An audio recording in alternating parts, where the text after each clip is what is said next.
Welcome back to the channel, everybody. You know me, Scott Challoner. Right, today I am in my workshop.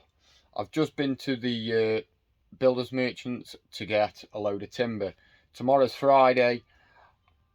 I didn't forget, I need to get this gate built before Saturday. These two double gates for the back of the house at Gillbank. So I'm just going to bring all the timber down, get it all marked out, get it all cut, get it all the way that I want it, because you know me, I like to use the bandsaw whenever I can. That was the whole point of me buying it. It's not portable, can't really take it on jobs with me, but the job's only up the road. I've just been the builders merchants, get the timber, so I'll come back and yeah, so I'm going to get that beast going and get that down me. So what I've got here now is I've got all of my pieces, all of these 4x2 lengths. Now let me just alter that a second. I want to take there we go. I want to take 1/600 off each length, because the remaining section of that timber is going to obviously do for the other bit with no waste. I think there might be 100mm waste, so that's what it is. So if you're wondering why I'm not cutting it all off one piece, off one and then going, then that's why. So let's get on with it. Let's get the dust extraction going. Let's see what we've got. And for all you out there that haven't seen them before, I have got my safety contacts in, so don't worry about that.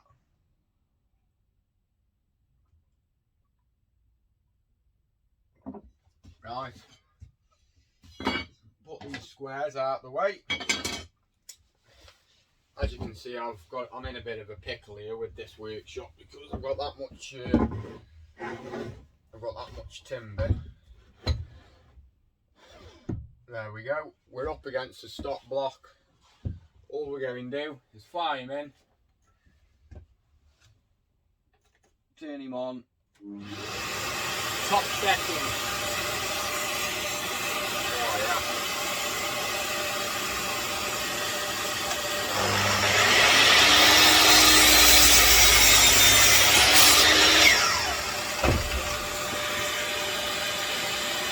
The cut that leaves is amazing. So there's one.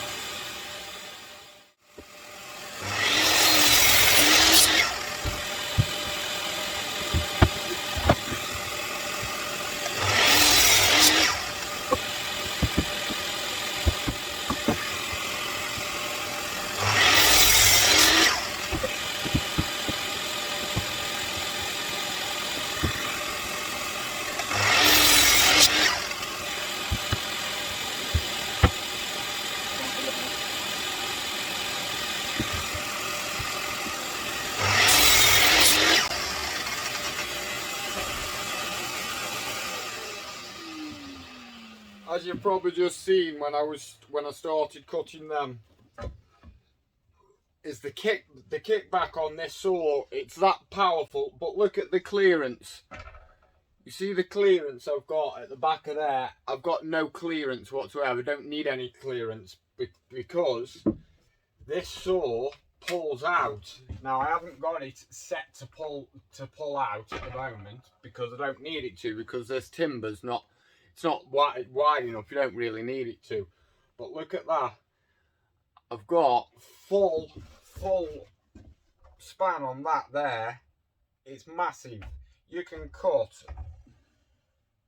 a hell of a long way with that, and that's why I went for this saw, because of the workshop situation. Whereas I didn't have the option to have a really wide bench, so I needed the minimal clearance on the back, so that virtually is right up to the wall. And as you can probably see, it just about turns. But if I wanted to do an angled cut, all I've got to do is just bring it forward a touch, and it's no mither. But yeah, that's absolutely perfect for workshop use anyway. Now I just want to quickly show you the cut on that. Look at the cut. Absolutely, it's an amazing cut actually. I'm just going to get me square. This saw didn't even require any setting up. When I brought it, I checked it straight out of the box. Everything was bang on. All the stop points on you've got all your different stops. You've got your 15 degree. You've got all your 45. I mean, it goes all the way around to 60 degrees. This saw does. So it's absolutely brilliant. I mean, you've got a calibration screw on the side that you can just alter it. It's no problem if it wants to be out. But what I want to show you is look at that square on the edge. Let's run it up so you can see.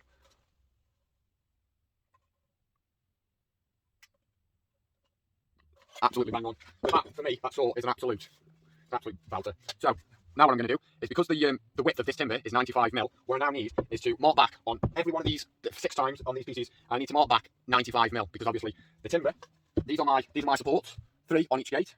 These are the ledges. So I'll be cutting back 95mm, back 95mm, and then it's 45 millimeters thick. So half that, that's, what is it? It's 22.5 degrees. 22.5 degrees. It's not 22.5 degrees. It's 22.5mm. So 22mm, you're shooting about right, and it's fine for a gate. It's precise enough, that is 22.5. But I shall mark it all up, and anyway, and then I'll go over and I'll cut all on the bandsaw. So stay with me.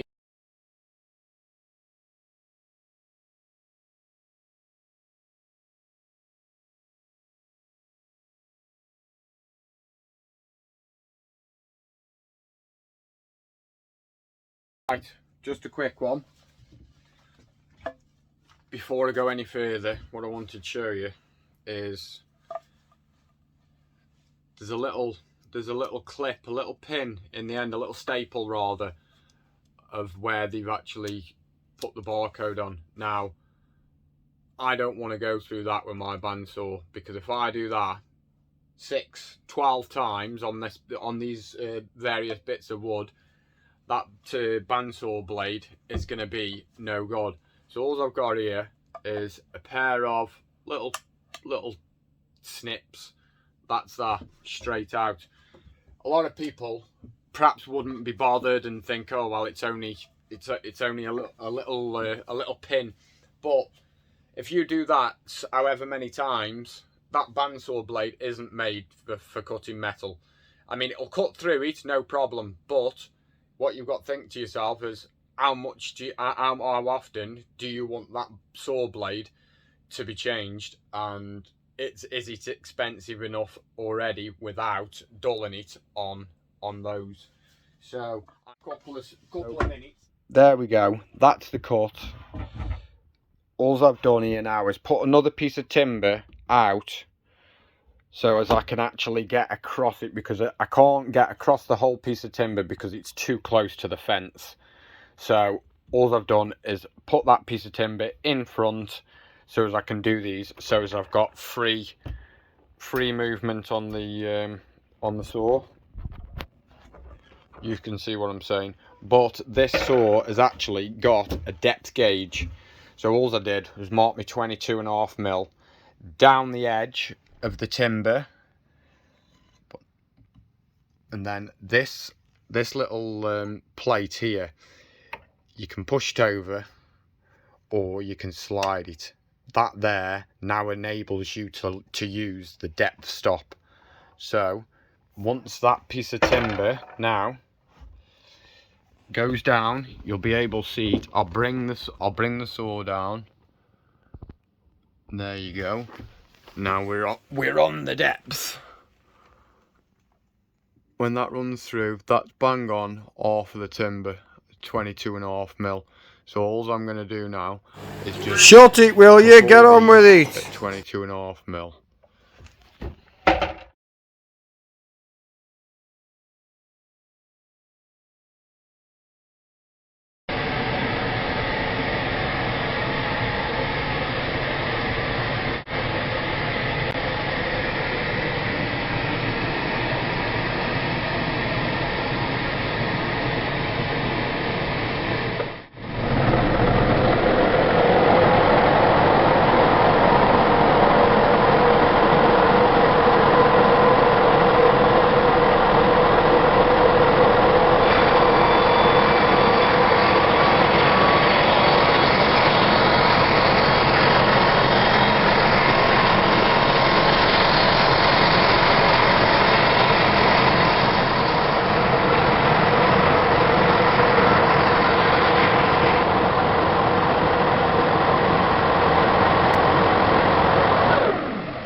Right, I haven't done this before, so what I want to do now is I just want to explain the reason and the joints that I've used for that gate build.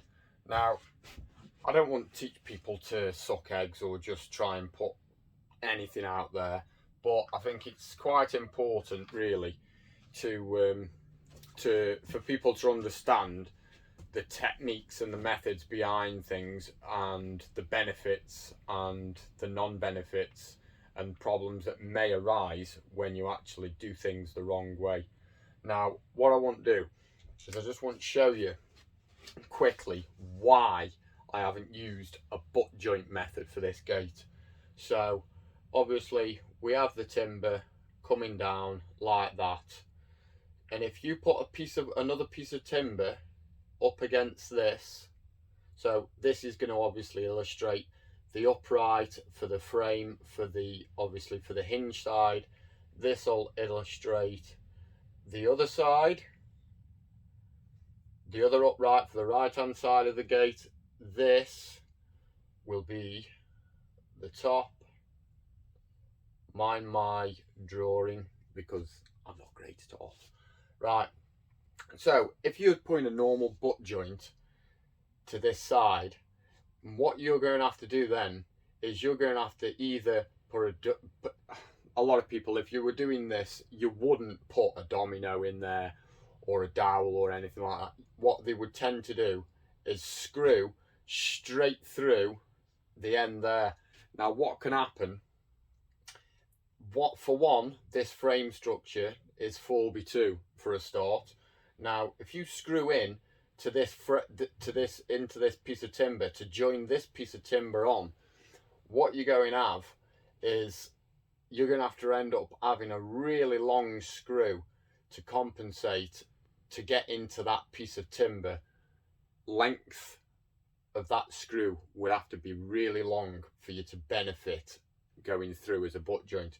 Now what can happen with screws or any fixings that you put into the end, this joint here, when it swells up, when it expands, when it contracts, when it takes on moisture, is this gap will automatically move apart because it's not a solid constructed joint. Now what will happen then, say for instance that's our brace for our gate. Now if all these are just butted, just ignore the brace for a moment. Now once this piece of timber, these screws can fail. They can snap, which they probably would snap over time, and all these then basically, all these joints can move because they're only relying on the fixings through the ends of the timber. Now that to me isn't the correct way, especially for any kind of build whereas you need the corners to stay true and you need to try and eliminate as much as possible the sag of a gate and keep these angles at 90 degrees at all times to keep them square. Now so that is basically what I'm saying with these butt joints. In my eyes, a lot of people may disagree and say that they're a strong joint, but if they do say that they're a strong joint, I would say that stand well clear from those people because they don't really know what they're talking about. Now, that's what I'm going on about there. That's why I haven't used the butt joint system. It's easy. It shows that you haven't taken any time or consideration of the durability of the gate. So what I'm going to do, all these joints then, you know what I'm talking about. So I'm going to rub this out with the trusty eraser. I had some stuff on this board just before I started and it's been on there for that long. It was really hard to get off. Now this is how I have constructed the gate. Right, so that's the top piece. This you can call the half lap. This piece here resembles the other half. What I have done then, so if we flip if we turn it on its back, this is now what that piece of timber looks like.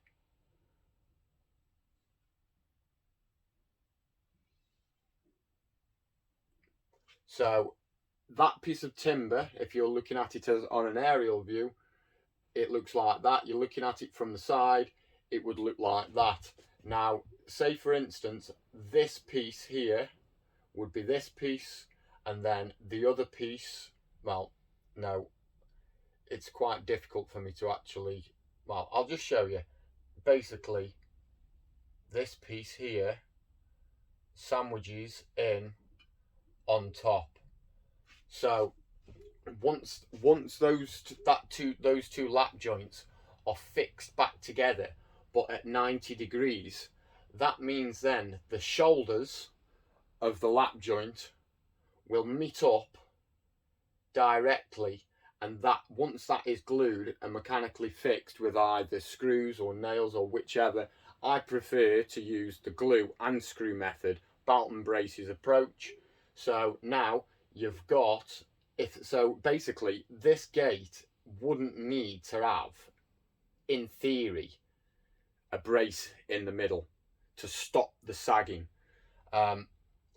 So basically what I'm trying to put out to you there is, once this gate construction has got all of these lap joints here on all four corners, in my case the cross ledge on the middle was also half lapped, and so we can just run that down all the way. So you've got 1, 2, 3, 4, 5, 6. You've got 6 lap joints there on that frame construction. Now all the shoulders are tight. So when I say all the shoulders are tight, I'm talking about where they meet. Everything here in this area is tight. Everything here in this area is tight. And the bottom of the joint is perfectly flat. Once the glue goes into there and you mechanically fix that at 90 degrees, this is what you're left with. You're left with no joints that can now come apart, because all the corners, all the shoulders of that joint are now as one, as though that is a solid construction piece of timber.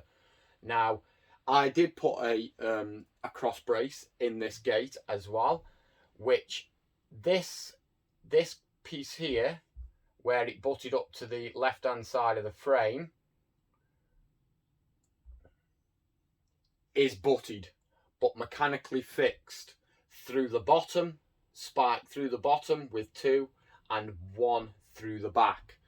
Same with this one, through the top and down through the top. Now, I did put another lap joint on these 2 pieces of timber right here.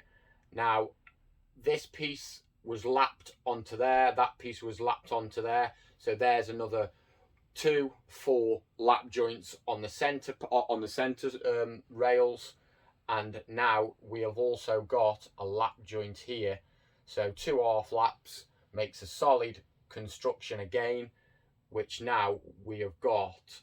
That now has just added the most amount of strength you could possibly give it with putting that in. It didn't need it, in my opinion, because there is no way that this gate, no matter how heavy it's going to be, there's no way that that gate is going to sag, because all the shoulders on all of these joints are all absolutely solid, tight, 4 mechanical fixings in each lap joint with glue as well. So that was just a quick indication to show you the benefits of doing it this way than doing it the butt joint way.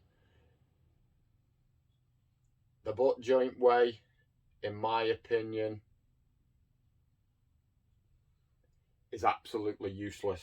So just let us know in the comments what you think about the explanation. I'm not great at really explaining. I'm better just doing it and just knowing where I'm going from just what I'm doing in my head. Now, for people that haven't done a gate construction or built any kind of frame construction, I hope that's helped you to understand now really the time and effort that you put into something like that. Yes, they are simple. There's not much required in the way of getting them correct and looking right, but this will prolong the longevity of that gate's life. For the everything else on that gate will fail. That gate will rot before those joints give way, and I can put my hand on my art and say that that is 100% true. Now, anybody else that knows anything about joints or anything else, it's a garden gate. If it was interior work, you start doing mortise and tenon joints, you start doing all different kind of joints, you could put dominoes in the most cost-effective way of making sure that the customer is not going to ring me back in 6 months' time when we've had a good downpour for months and months over winter. The weight of the gate could potentially drop. That's not going to happen. With this gate construction, with the butt joint system, that will guaranteed fail. You cannot just rely on a central supporting brace, a cross brace rather, on that kind of gate construction. That will fail. You will end up going back to that job in quite relatively soon period of time, and you'll be getting problems with that. So that was just a quick insight to why I chose and would always choose on an external frame gate to do it that way, the R-flap system. So let us know in the comments if you found this short clip of me doing it on the whiteboard and explaining or trying to explain the reason and the method behind me doing it this way. Let us know in the comments if you've understood it, if it came across the right way. People from any background, just let me know if you've understood what I'm trying to put across to you. So yeah, that concludes that one.